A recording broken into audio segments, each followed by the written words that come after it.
Hello future doctors, कैसे हैं आप सब लोग। आई होप आप सब बढ़िया होंगे। This side Mohit Singh here, welcome to our YouTube channel. जैसे कि आपको पता है AA-CCC यानी कि ऑल इंडिया आयुष काउंसलिंग का राउंड 2 का जो रिजल्ट है वो ऑलरेडी डिक्लेयर हो चुका है। बहुत सारे बच्चों ने अपना रिजल्ट देख ही लिया होगा, ऑलमोस्ट सारे बच्चों ने देख लिया होगा। जैसे कि आपको पता है जो रिजल्ट हमारा डिक्लेयर हुआ, तो रिजल्ट डिक्लेयर होने के बाद आपको पता है या तो आपको सीट अलॉट हो चुकी होगी और कुछ बच्चे ऐसे होंगे जिन्होंने अपग्रेड के लिए अप्लाई तो किया होगा लेकिन उनका कॉलेज अपग्रेड नहीं हुआ होगा। लेकिन कुछ बच्चे ऐसे होंगे जिनका कॉलेज अपग्रेड हो गया होगा। चौथा वो बच्चे जिनको कोई भी कॉलेज अलॉट नहीं हुआ। तो ऐसे बच्चे जो अपग्रेड करना चाहते हैं या फिर अपग्रेड करने के बारे में सोच रहे हैं, अब यानी कि उनको आगे क्या करना पड़ेगा, फर्दर राउंड 3 का प्रोसेस जो है वो उन्हें अपनाना पड़ेगा, यानी कि लेना पड़ेगा। लेकिन राउंड 3 जाने से पहले आपको बहुत सारे रूल्स एंड रेगुलेशन समझने पड़ेंगे, क्योंकि round 3 is the last round और इसके अंदर बहुत सारे नए रूल्स एंड रेगुलेशन हैं। एक भी अगर रूल्स एंड रेगुलेशन आपने मिस कर दिया तो आप पूरी काउंसलिंग से बाहर भी हो सकते हो। पूरी काउंसलिंग मतलब स्टेट की से बाहर हो जाओगे, सेंट्रल से भी बाहर हो जाओगे, AA-CCC से भी बाहर हो जाओगे, पूरी की पूरी काउंसलिंग से बाहर हो जाओगे अगर आपने एक भी गलती कर दी। दूसरा, हम नहीं चाहते आपकी जो सिक्योरिटी अमाउंट है वो किसी भी तरह जब्त हो और आपकी जो सीट के अंदर या काउंसलिंग से अंदर से आप क्या हो जाओ, बाहर हो जाओ। तो आपको सारे के सारे जो रूल्स एंड रेगुलेशंस आपको भाई अब ये समझाने वाला है, उस रूल्स एंड रेगुलेशन को समझना, तभी सोचना कि आपको जो अपग्रेड करना है या नहीं करना। अगर करना है तो कैसे करना है, किन किन बातों का ध्यान रखना है। और जो बच्चे फ्रेशली जो राउंड 3 के अंदर जाने चाहते हैं उनको क्या करना है, या फिर ऐसे बच्चे जिनको अभी तक कोई कॉलेज अलॉट नहीं हुआ, ना राउंड 1 के अंदर ना राउंड 2 के अंदर, क्या राउंड 3 के अंदर उनके चांसेस है, अगर चांसेस है तो उनको किस किस कंडीशंस का जो सामना करना पड़ेगा। और जिन बच्चों को सीट अलॉट हो चुकी है अब उनको आगे का फर्दर प्रोसेस उनका क्या रहने वाला है। जैसे कि आप देख सकते हो ये सामने मेरे फ्लो चार्ट आ गया AA-CCC का। थोड़ा सा मैं इसको जूम कर लेता हूँ ताकि आपको अच्छे से समझ आ जाए। तो ये हमारे पास फ्लो चार्ट है, ठीक है, जो अभी मैं आपको समझाऊंगा। तो अभी हम यहाँ पे पहुंच चुके हैं राउंड 2 रिजल्ट के ऊपर। राउंड 2 का जो हमारे पास रिजल्ट है उसके ऊपर हम आ चुके हैं। ये आपका राउंड 2 का रिजल्ट है जिसमें आपको बताया गया था जो आपकी सीट है वो अलॉट हो चुकी है। कुछ बच्चों को सीट अलॉट हो चुकी है, कुछ बच्चों को सीट अलॉट नहीं हुई है। कुछ बच्चों ने अपग्रेड के लिए अप्लाई किया था, तब उनको क्या करना है। तो सबसे पहले बात कर लेते हैं जिन्होंने अपग्रेड के लिए अप्लाई किया था। तो यहाँ पे देख सकते हो ये वाला एरो, इधर को यस वाली साइड। तो if upgraded then earlier seat allotted stand cancelled and candidate must join round 2 allotted seats after taking revealing from the round 1 institute. अब यहाँ पे बहुत सारे बच्चे जो है वो गलती करेंगे। क्या गलती करेंगे वो मैं अभी आपको बताता हूँ। इन्होंने यहाँ पे ये चीज मेंशन की है कि जिन बच्चों को राउंड 2 के अंदर नया कॉलेज अलॉट हुआ है, यानी कि राउंड 1 में आपका कॉलेज अलग था, राउंड 2 में कॉलेज आपका अलग है, ठीक है। तो राउंड 1 वाला जो सीट थी, राउंड 1 वाला कॉलेज है वो ऑटोमेटिकली आपका कैंसिल हो चुका है। अब आपके हाथ में जो सीट बची है वो अभी जो फ्रेश अलॉट हुई है राउंड 2 वाली, वही आपके हाथ में बची है। अब कुछ बच्चों ने जिन्होंने विलनेस के लिए अप्लाई किया था, अब उनको क्या करना है, क्योंकि विलनेस करने के बाद ही आपने अपग्रेड के लिए अप्लाई किया था ना, तो यहाँ पे वो आपको क्या करना है, डायरेक्ट एडमिशन आपको नहीं मिलेगी, आपको दोबारा से उसी कॉलेज के अंदर जाना पड़ेगा जो आपका राउंड 1 वाला कॉलेज था।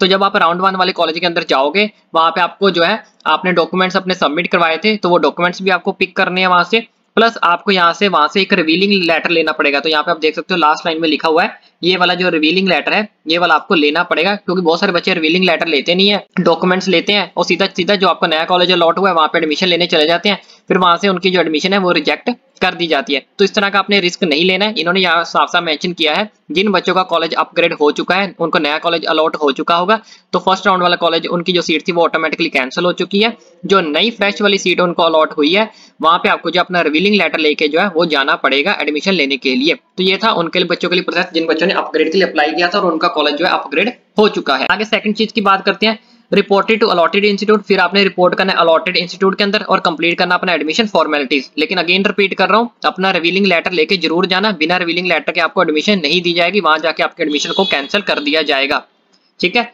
अब अगर आप एडमिशन नहीं लेना चाहते हो तो आप सीधा सीधा फ्री एग्जिट कर जाओ। इफ नॉट रिपोर्टेड, आपको रिपोर्ट करने की कोई जरूरत नहीं है, आप सीधा सीधा फ्री एग्जिट हो जाओगे, ठीक है। अगर आपको अपग्रेडेड सीट भी पसंद नहीं है, राउंड 1 वाली तो सीट आपके हाथ से चलेगी, वो कैंसिल हो चुकी है, लेकिन जो राउंड 2 के अंदर आपको सीट अलॉट हुई है वो भी आपको पसंद नहीं है और अगर आप वो सीट नहीं लेना चाहते हो तो आप सीधा सीधा फ्री एग्जिट कर जाओ, ठीक है। ये हो गया इनके लिए प्रोसेस। अब चलते हैं दूसरी वाली साइड। ये दूसरा वाला एरो यहाँ पे जो लिखा हुआ है ये वाला 9 वाला प्रोसेस, इसके अंदर क्या आता है।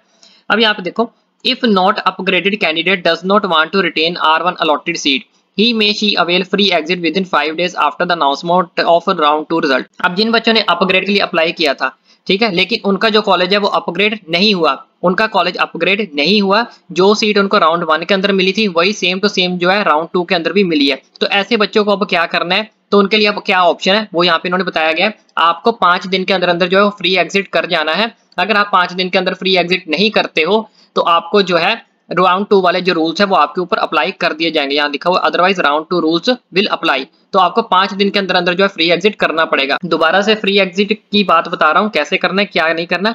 जिन बच्चों ने अपग्रेड के लिए अप्लाई किया था लेकिन उनका कॉलेज अपग्रेड नहीं हुआ। राउंड 1 के अंदर भी उनका सेम कॉलेज था, राउंड 2 के अंदर भी सेम कॉलेज है। तो अगर आपको अब वो कॉलेज लेना है तो आप एडमिशन ले लो। अगर आपको लगता है कि नहीं मुझे अभी भी मौका देखना है, मुझे ये कॉलेज नहीं चाहिए, मुझे राउंड 3 के अंदर जाना है, तो आपको 5 दिन के अंदर अंदर फ्री एग्जिट करना पड़ेगा। तो अगर आप 5 दिन के अंदर फ्री एग्जिट नहीं करते हो तो आपके राउंड 2 के जो रूल्स है वो आपके ऊपर अप्लाई हो जाएंगे। तो इसलिए आपको जो ध्यान रखना है, और रिजल्ट जिस दिन रिजल्ट आ जाएगा, रिजल्ट आने के बाद यहाँ पे लिखा हुआ है after the announcement of round 2 result, result के बाद से आपके जो 5 दिन है वो आपके शुरू हो जाएंगे। उसके बाद जिन बच्चों को कोई भी कॉलेज अलॉट नहीं हुआ, if not allotted can participate in third round, तो उनको सीधा सीधा थर्ड राउंड के अंदर जो है वो पार्टिसिपेट करना है। ये तो हो गए जिन बच्चों को कोई कॉलेज अलॉट नहीं हुआ, उनको सीधा सीधा राउंड 3 के अंदर वो तो पार्टिसिपेट कर लेंगे। जिन बच्चों का कॉलेज अपग्रेड हो गया है, या तो वो एडमिशन ले लो, अगर वो एडमिशन नहीं लेना चाहते वहां पे तो उनको क्या करना है, सीधा सीधा फ्री एग्जिट कर जाना है। लेकिन एडमिशन लेना चाहते हो तो रिवीलिंग लेटर लेके आना पड़ेगा, तब जाके एडमिशन मिलेगी। और जिन बच्चों का राउंड 1 और राउंड 2 के अंदर सेम ही कॉलेज रहा है अपग्रेड करने के बाद भी, तो ऐसे बच्चों के पास 2 ऑप्शन है, या तो 5 दिन के अंदर फ्री एग्जिट कर जाओ, या फिर उस कॉलेज में जाके आपको एडमिशन ले लेनी है। वो चॉइस आपकी, आप एडमिशन लेना चाहते हो या फिर फ्री एग्जिट करना चाहते हो। अब आगे का प्रोसेस क्या है वो भी समझ लो। फ्री एग्जिट सोच समझ के करना इस केस के अंदर, क्योंकि आगे वाला जो राउंड है वो हमारे पास मोस्ट इंपॉर्टेंट राउंड है, थर्ड राउंड है। तो थर्ड राउंड को अच्छे से सोच समझ के अपना विचार विमर्श करके अच्छे से स्टेट की तरफ से देखे, कुछ बच्चों ने क्योंकि स्टेट की काउंसलिंग भी भरी होगी, तब जाके आप राउंड 3 के बारे में सोचना। अब राउंड 3 की क्या गाइडलाइंस है वो मैं आपको समझा देता हूँ। पहले जैसे हम नीचे आ जाओगे तो यहाँ पे देखो हमारा राउंड 3 अलॉटेड सीट अलॉट आ जाएगी, ठीक है। उसके लिए आपको पहले फ्रेश चॉइस फिलिंग करनी पड़ेगी, फिर उसको लॉक करना पड़ेगा। ये तो हो गया आपका राउंड 3। अगर जो बच्चे पार्टिसिपेट करते हैं उन बच्चों ने तो चलो जा ही सकते हैं जिनको कोई भी कॉलेज अलॉट नहीं हुआ, लेकिन जो बच्चे अपग्रेड करने के बारे में सोच रहे हैं उनके लिए बहुत ज्यादा इंपॉर्टेंट चीज है, इस चीज का ध्यान से सोचना। पहले देखो आपको फ्रेश रजिस्ट्रेशन करनी पड़ेगी। अगर आपने अभी तक रजिस्ट्रेशन नहीं की है, दोबारा फर्स्ट टाइम AA-CCC के अंदर पार्टिसिपेट कर रहे हो, तो आपको फ्रेश रजिस्ट्रेशन करनी पड़ेगी। अगर आप करना चाहो तो कर सकते हो, आपके पास यहाँ पे मौका है। लेकिन जो बच्चे ऑलरेडी रजिस्ट्रेशन करके आए तो अपग्रेडेशन के बाद राउंड 2 राउंड 3 उनके लिए अवेलेबल रहेगा। तो round 2 admitted candidate should be eligible further counselling if he she surrender withdraw the seat with forfeiture of security money 3 days prior to commitment of round 3। तो इस केस में आपको क्या बताया गया है कि जो राउंड 2 के अंदर एडमिटेड कैंडिडेट थे वो एलिजिबल है फॉर फर्दर काउंसलिंग के लिए, जो मैं अभी आपको ऑलरेडी ऊपर बता के आया हूं कि अगर आप राउंड 2 के अंदर कोई सीट नहीं लेना चाहते तो आप एलिजिबल हो राउंड 3 काउंसलिंग के लिए। तो फर्दर काउंसलिंग के लिए if she surrender withdraw the seat, अगर वो अपनी सीट को सरेंडर या विड्रॉ करते हैं with forfeiture of security money, ठीक है, तो 3 days prior to commitment of round, तो उन्हें राउंड 3 से 3 दिन पहले जो कमिटमेंट करनी पड़ेगी। यहाँ पे ये जो थर्ड पॉइंट लिखा है इसका बहुत बड़ा वाला मीनिंग है। अब इसका मीनिंग क्या है इसमें मैं आपको बता देता हूँ, इस चीज को ध्यान से समझना। इसके अंदर है क्या, इन्होंने बोला है कि जो बच्चे round 2 admitted candidate shall be eligible, round 2 वाले जो बच्चे हैं, ठीक है, जो बच्चे राउंड 2 से राउंड 3 के अंदर आ रहे हैं वो तो एलिजिबल होंगे ही होंगे, ठीक है। वो जैसे मैंने आपको ऊपर बता दिया, या तो आप फ्री एग्जिट करके आ सकते हो या फिर आपको 5 दिन के अंदर अंदर आपको जो सीट है वो अलॉट करके छोड़नी है। लेकिन इस मतलब क्या है, इस थर्ड पॉइंट का वो समझो। इसमें इन्होंने लिखा है जो बच्चे राउंड 2 के अंदर अगर आप एडमिशन ले लेते हो, राउंड 2 में एडमिशन लेने के बाद अगर आप सोचते हो नहीं यार मुझे यहाँ पे एडमिशन नहीं लेनी थी, या फिर आप सोचते हो कि मैं अपनी सीट को सरेंडर कर दूं या फिर विड्रॉ अपना नाम उस कॉलेज से वापस ले लूं, तो इस केस में आपकी जो सिक्योरिटी मनी है वो आपको वापस नहीं की जाएगी। तो इस चीज का आपको ध्यान रखना है, खास करके फ्री एग्जिट करने में और कॉलेज के एडमिशन लेने में बहुत ज्यादा अंतर है। दोनों को चीजों को ध्यान से समझे। फ्री एग्जिट हो गया कि आपने कोई कॉलेज के अंदर एडमिशन ही नहीं किया, यानी कि आपने रिपोर्ट ही नहीं किया था। लेकिन इसका क्या मतलब है कि अगर आप मान लो राउंड 2 के अंदर कॉलेज के अंदर जाते हो, एडमिशन लेते हो, एडमिशन लेने के बाद अगर आपका मन बनता है कि मैं सीट छोड़ देता हूँ, सरेंडर कर देता हूँ, या फिर मुझे आगे इस कॉलेज के अंदर फर्दर प्रोसेस नहीं करना, मुझे इस कॉलेज के अंदर एडमिशन नहीं लेनी है, लेकिन आप एडमिशन ले चुके हो यानी कि आपको आगे क्लासेस वगैरह नहीं ज्वाइन करनी है, या फिर आप अपनी सीट को जैसे सरेंडर या विड्रॉ करते हो, अपना नाम वहां से वापस लेते हो, तो इस केस में आपकी जो सिक्योरिटी मनी है वो जब्त कर ली जाएगी। लेकिन लास्ट में इन्होंने लास्ट लाइन में ऑप्शन दे दिया आपको कि अगर आप राउंड 3 के अंदर दोबारा पार्टिसिपेट करना चाहते हो तो आपकी सिक्योरिटी मनी तो जब्त कर ली जाएगी, लेकिन राउंड 3 शुरू होने से पहले आपको जो है 3 दिन पहले आपको दोबारा से क्या करना पड़ेगा, अपनी सिक्योरिटी मनी दोबारा जमा करवानी पड़ेगी। तो इसलिए आपको जो है राउंड 3 के लिए आप एलिजिबल हो जाओगे। तो इस चीज को ध्यान से समझे। मान लो आपने जो है एडमिशन ले ली कॉलेज के अंदर, और एडमिशन लेने के बाद आपने सोचा कि मैं इस कॉलेज को सरेंडर कर दूं या फिर अपना नाम उस कॉलेज से वापस ले लूं, मुझे अब ये कॉलेज पसंद नहीं है, मैं राउंड 3 के अंदर जाना चाहता हूं। तो आप राउंड 3 के अंदर जा नहीं पाओगे। अगर जाना पड़ेगा तो आपको जो पुरानी सिक्योरिटी मनी है वो आपकी जब्त कर ली जाएगी और दोबारा से आपको नई सिक्योरिटी अमाउंट जो है वो आपको जमा करवानी पड़ेगी 3 दिन पहले, राउंड 3 शुरू होने से पहले। अब आगे के केसेस की बात करते हैं। राउंड 3 के अंदर देखो 2 केस फिर से बनते हैं। या तो आपको सीट अलॉट हो जाएगी, यस, तो report the allotted institute and complete admission formalities. अब इसके बाद आप फ्री एग्जिट नहीं कर पाओगे। जो भी आपको राउंड 3 के अंदर कॉलेज दिया जाएगा वो आपको 100% लेना कंपलसरी होगा, मैंडेटरी होगा। इसके बाद आपके पास फ्री एग्जिट का ऑप्शन नहीं होगा। और अगर आप फ्री एग्जिट करते हो तो आपकी सिक्योरिटी मनी जो है वो जब्त कर ली जाएगी और आपको आगे का कोई भी जो है राउंड काउंसलिंग आप नहीं कर सकते। ना आप स्टेट की कर सकते हो ना कोई और कर सकते हो। आप पूरी की पूरी काउंसलिंग से जो वो बाहर हो जाओगे। ये इनका स्ट्रिक्ट रेगुलेशन एंड रूल है, आप समझ लो अच्छे से कि राउंड 3 के अंदर जो भी आपको कॉलेज अलॉट होगा वो कॉलेज आपको लेना ही पड़ेगा, 100% मैंडेटरी कंपलसरी है। और अगर आप वो कॉलेज नहीं लेते हो, अगर आप वो कॉलेज नहीं लेना चाहते हो तो आप आगे की काउंसलिंग नहीं कर सकते, ना स्टेट की कर सकते हो ना कोई और काउंसलिंग कर सकते हो। आप सारी की सारी काउंसलिंग से बाहर हो जाओगे। प्लस आपकी सिक्योरिटी अमाउंट भी जो है, सिक्योरिटी अमाउंट जो है आपका, वो भी आपको वापस नहीं किया जाएगा, वो जब्त कर लिया जाएगा। ठीक है। उसके बाद इन्होंने लिखा है इफ नॉट अलॉटेड, अगर कॉलेज अलॉट ही नहीं होता है तो आप फ्री एग्जिट कर जाओ। ठीक है।